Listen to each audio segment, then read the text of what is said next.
ngwino mushinga duhuze ngwino handi wacu ngwino nkuririmbe wowe uhuje abanyarwanda. Abaduteze amatwi mwiriwe, mugiye kumva ikinamico SHIRIMPUMU mutegurirwa n'umushinga Duhuze wa Alerte International n'abafatanyabikorwa bayo aribo Komisiyo y'Igihugu y'Ubumwe n'Ubwiyunge ajiprodojijukirwa na ARCT Ruhuka ku nkunga ya USAID. Nyuma ya Jenoside yakorewe Abatutsi mu Rwanda, ubumwe n'ubwiyunge ni icyerekezo Abanyarwanda bahisemo kugira ngo bagere ku mahoro n'amajyambere arambye. Ibi bigashimangirwa n'itegeko nshinga rya Repubulika y'u Rwanda. Nubwo kurwanya amacakubiri n'ivangura iryo ari ryo ryose no kwimakaza ubumwe n'ubwiyunge ari inshingano ya buri munyarwanda, haracyagaragara inzitizi zitandukanye zikoma mu gukora gahunda y'ubumwe n'ubwiyunge. Mu rwego rwo gutanga umusanzu wawo mu bumwe n'ubwiyunge bw'Abanyarwanda, umuryango Alerte International ubinyujije mu mushinga Duhuze ugamije kwimakaza umuco w'amahoro, ubumwe n'ubwiyunge mu Banyarwanda cyane cyane mu rubyiruko, wabateguriye ikinamico SHIRIMPUMU. Muri iyi kinamico muriyumvira urugendo rw'ubumwe n'ubwiyunge rw'abatuye imisozi ya Bweramahoro n'Nyamitavu nuko bakomeza kugenda bakemura imbogamizi bahura nazo mu buzima bwabo bwa buri munsi. Duherukana mu gice cya 13 cy'ikinamico SHIRIMPUMU aho Simbikangwa yagiye gucyura Marigarita bikarangira yanze gutaha, agasiga Simbikangwa na muramu we Safari muri salo. Ese mama baba baramenye aho Marigarita yerekeje? Reka mbareke mukurikire igice cya 14 cy'ikinamico SHIRIMPUMU.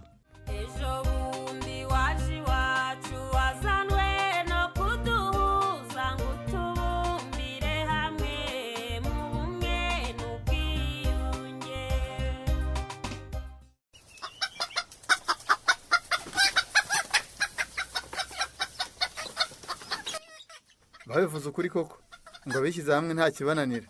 Iyo tutishyira hamwe se ubu bikorwa nari kuzabigeraho gihe ki koko? Ariko sisacyo wazazubakira ikiraro cyazo nkazitandukanya n'izi nkokokazi. Cyakoze umwaka urangiye buri munyamuryango tumaze kumugurira inkoko twaba tubaye ndashyikirwa pe.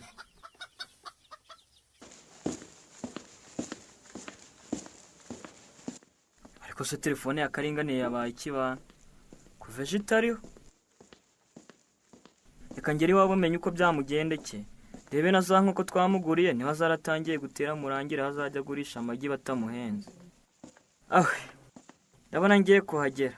Ahagira ngo habaye kure, ni hari uko ntaheruka simbizi. Singoka byaranwe ko nakire ndasangise ko nyamatungo ritaremuye. Niko mujyana kugenda wivugisha mu nzira wenyine byakugendekeye bite? Uraho shamuhi? Uraho mujyana. Iyi ntama suyijyanye ko mbona igeze igihe cyo kwiba. Wahora niki? Ndimo kuhanya nakerewe ngiye ku isoko kuyigurisha nkeneye dufaranga two kwikenuza muri iyi minsi. Ese mujyana, iyi ntama wayindagije ko mbona ari nziza. Utiki muhi, unyikuragize?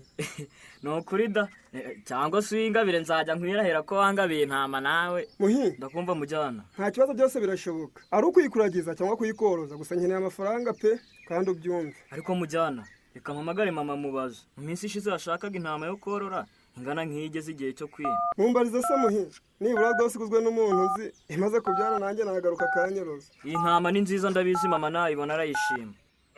Ndumva inaciye. Allo, kumamagaye muhi, aho bagiye bagezeye amahoro? Na amahoro mama. Ariko ndacyari mu nzira ntabwo ndageraho nagiye. Niko ye. Naribagirwa ahubwo nanjye naringiye kuguhamagara. Uze kwibuka nzanire nimero za telefoni z'uwamahoro. Ubushize twarahuye nibagirwa kuzimwaka. Ndazizana mama. Uzimunsabire kandi umunsi urize. Ugaturiye rira shamba ryacu wenda yatumenyera amakuru y'abaryangiriza.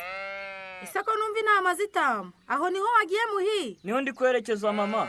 Ahubwo muye na mujyana amashore intama agiye kuyigurisha. Nibuka ko mu minsi ishize washakaga intama yo korora. Uwo mugabo bambwiye ko agira intama nziza rwose. Mumbarize niba byarababiriye. Reka mubaze mujyana ngiyo ntama yawe byarababiri. Muhi, ntiza telefone sha, ntiza muvugisha. Akira muvugisha. Foromi, muraho? Uraho mujyana? Niko ye. Ngiyo ntama yawe ingana iki? Iyi ntama igeze igihe cyo kwima. Nukuri pe nkeneye intama yo korora. Iyo yawe si byarababiri? Yewe, ntabwo nabimenya Foromi, kuko iyi ntirabyara. Cyakoze nyine zibyara, byarababiri. Niyo yavukanye nini nsize mu rugo. None se urayishakamo amafaranga ngahe mujyana? Foromi, ubwari wowe wamuha 25 gusa. Yego ko Kamari wambyaye.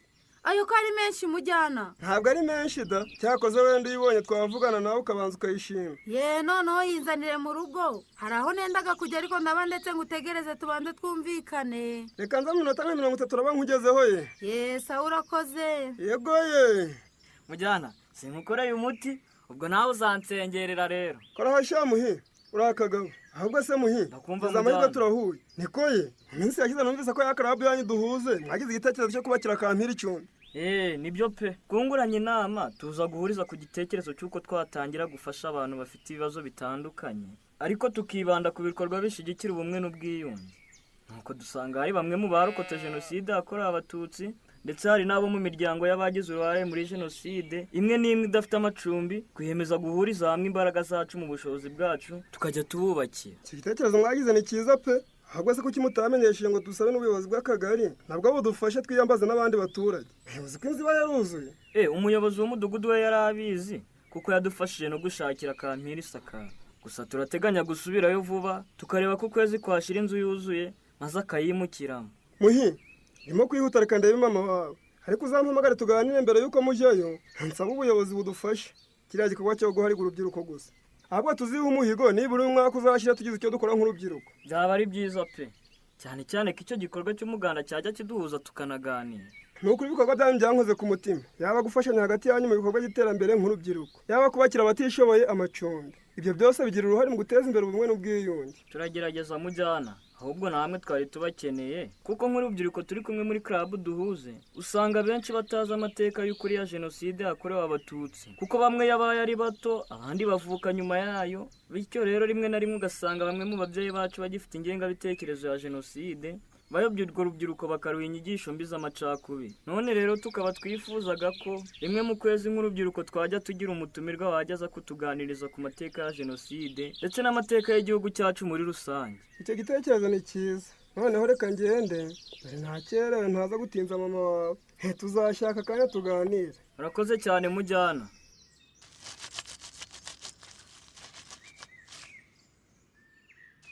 Yewe ubwo akazuba kavuye reka mbe mfura ibi bitenge byanjye ninsubira kurangura amamesa nibyo nzagenda nambaye. Hariya amakanzu yanjye yo nayipimye nsanga atakinkwira kubera kubyibuha. Ese mama uracyafura? Yego Karingani, erega nta mbaraga mfite no kwiyandayanda mwana we. None se ko wanze ko nkufurira kandi urwaye ubibora bya kandi kana k'agakobwa ntitware kujya dufatanya imirimo yo mu rugo. Kandi wa mwana we mpora mbikubwira uzavuga n'akari murori, ako kana uvuga se nakabyarana nande kandi se atakiriho. Ariko mama papa urongera uramwishe nanone koko kandi ariho? Karingani winzamurira isukari mu mubiri ngo se ariho? Ariho nyine. Ejo bundi se ntuzi ko twavuganye mama? Nzaba ndeba da, kandi umuntu uzamvamo wa mwana we ukavuga ko se ariho abantu bamaze igihe bazi ko so yapfuye. Ese nyine mama papa ko yenda gutahuka buriya naza tuzabwira ngo icyo abantu tuzavuga ko azutse, tuzavuga ko tutari tuzi ko akiriho. Nge nakomeje kubyibazaho bikomeza kumbera urujijo pe. None se Karingani igira hino ndorimo kuvugira hejuru hatagira utwumva. Yakubwiye ko agiye gutahuka se mwana wa? Nyine telefone yacitse aribyo dutangiye kuvugana. Sinzi uko byagenze, numva umuntu amubwiye nabi. Telefone irikupa. Nongeye kumuhamagara iba kompoze. Ayiwe birabibyo ntibiba amaraso. Ubwo urumva utaramukorera irya kabara wa muhungu we. Uzi ko hari ababa mu ishyamba iyo bamenye kuvugana n'umuryango wawe cyangwa bakamenya kushaka gutahuka bahita bakwica. Mana we. Ayiwe mana yanjye we. Ibaze papa bamwishe naramubona. None se mama wagira ngo mbigenze ne kwamishe ko muvugana? Nyine niyo mpamvu nagwishe ngo utazahubuka ukamuteza ibibazo bakamenya ko avugana n'umuryango we, bikamuviramo no gupfa. Kandi wa mwana we ubu se mbigize ntimana yanjye. Reka njye kugurisha amagi muri santere kuri alimentation nze kugura amayinite nongere nze kumuvugisha. Ariko Karingani uba muzima cyangwa barakuroze wa muhungu we? Ibyo nkubuza nibyo ushaka gukora risishanora. Menya bariyo da, ndabona bazindutse bafura imyenda yanitse. Mwaramutse. None se mama urumva twamenye amakuru gute tutavuganye nawe? Mwaramutse. Yego waramutseho. Komeza turi inyuma mu gikariye. Sinakubwiye vugira hejuru ryawe wa mwana we. Kandi uzarinkorera nakubwira. Uzi ko umuntu numva avuga nka Muhire mama? Uti iki Karingani ngo ninde? mama Karingani mwaramutse. Waramutseho neza? Yego. Ese ni wowe? Iminsi myinshi. Muraho, byo ntabwo naherukaga hano. Karingani bite mani? Ese ko telefone yawe itariho barayibye? Bite muhi? Wapi mani? Fone yanjye yashizemo umuriro. Ntabwo mperuka ku muhanda ngo bongere bancagingire. Siko nagushatse nkakubura kuva ejo mani. Niko se muhi? Ndakumva. Mu rugo baraho na amahoro. Ese Karingani wazanye undi mwana agatebe akicara? Agatebe si ngombwa mama Karingani. Reka niyicarire hano. Naho ubundi mu rugo baraho mama yambwiye ngo mbatashye. Mama wawe nawe ntabwo nari muherutse. Maze iminsi myinshi ntava mu rugo ka malaria kari kamereye nabi. Ariko murimo koroherwa. Birimo kuza. Gusa ndashaka gusubira kwa muganga bakamfata ibizamini bakareba ko nakize neza. Ndumva agatege katangiye kugaruka. Ugiye gusubira kwa muganga mama? Ese Karingani wakweretse muhereza nk'uko bakuguriye uko zisigaye zingana? Uzi ko ari byo. Ese amagi yose mbona yuzuye mu kibo nayo zateye umunsi umwe Karingani. Hafi ya zose uko ari 10 ziratera. Amagi ndayabika nkayagurisha maze kugwira. Nahubwo tujyane nkwereka aho uko zisigaye zingana. Tugende ndebe da. Ariko usiko nzeruka zikiruduje. Ariko urabizi Karingani? Karame mama. Ngiye kwitegura njye kwa muganga. Maze nugira aho ugize gusiga agafunguzo hahandi. Uransanga hano mama. Nta gahunda yo kuva hano mfite. Reka mbe nganira na Muhire. Naho ubundi se. Igihe nahereye mfite ubwoba. Reka nitegure njye kwa muganga nako. Hanga ibizamini byinshi. Maze barebe niba nta burwayi mfite. Ato. Nubundi ntawe utweka inzu ngo ahishe umwotsi. Bizaba uko bibaye.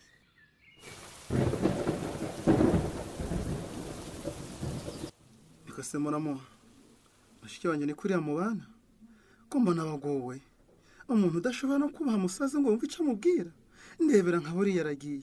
Ubu sino ntaturongere mwaka byaramwe. Umuntu udatinya imvura mbona ikubye. Safari rero rwose ntako nagize. Imyaka irenga 10 nafunzwe. Nasanze Margarita yarahindutse. Irabaye undi muntu. Gusa hari amakuru najyaga numva ariko nanjye ntago nayahagazeho. Amakuru avuga ibiki Simbika? Nyine mfungurwa. Numvaga abantu bavuga ko Margarita yari afite gahunda yo kwisangira se w'agahungu. Umugabo wabyaranye igihe nari mfunze. Ariko nyine ngiye mbifata nk'amagambo y'abantu. Ayiwe, akaba ari mpamvu ushaka kubikora se? Niko mbibona. Gusa maze iminsi avuga kuri ya mwana ntari se. Maze rero Safari nubwo imvura iguye, reka rwose nyaruke. Njye kureba abana, ibyanjye uzaba ubimenye. Have Simbika. Ntabwo wagera iwawe n'imvura. Urashaka kwa nka Margarita se? Waya nagiye Safari. Amatungo, abana, yewe. Nzakuvugisha kuri telefone ahubwo zo kunsuhuriza umugore. Ntabwo narara mu gasozi. Muramukeye. Akasakumiro baho. Ngahora muka Simbika.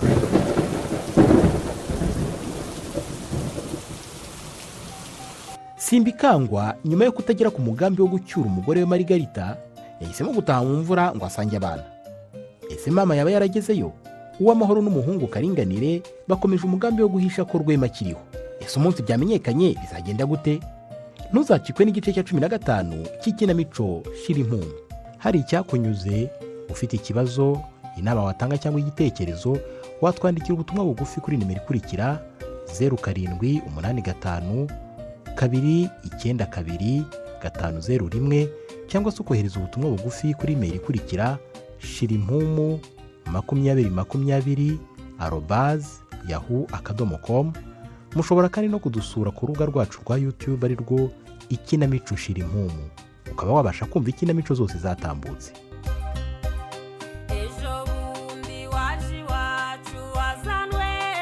Ikinamico SHIRIMPUMU itambuka kuri Radio Rwanda buri wa kane saa 12:45 mbere y'amakuru y'Ikinyarwanda.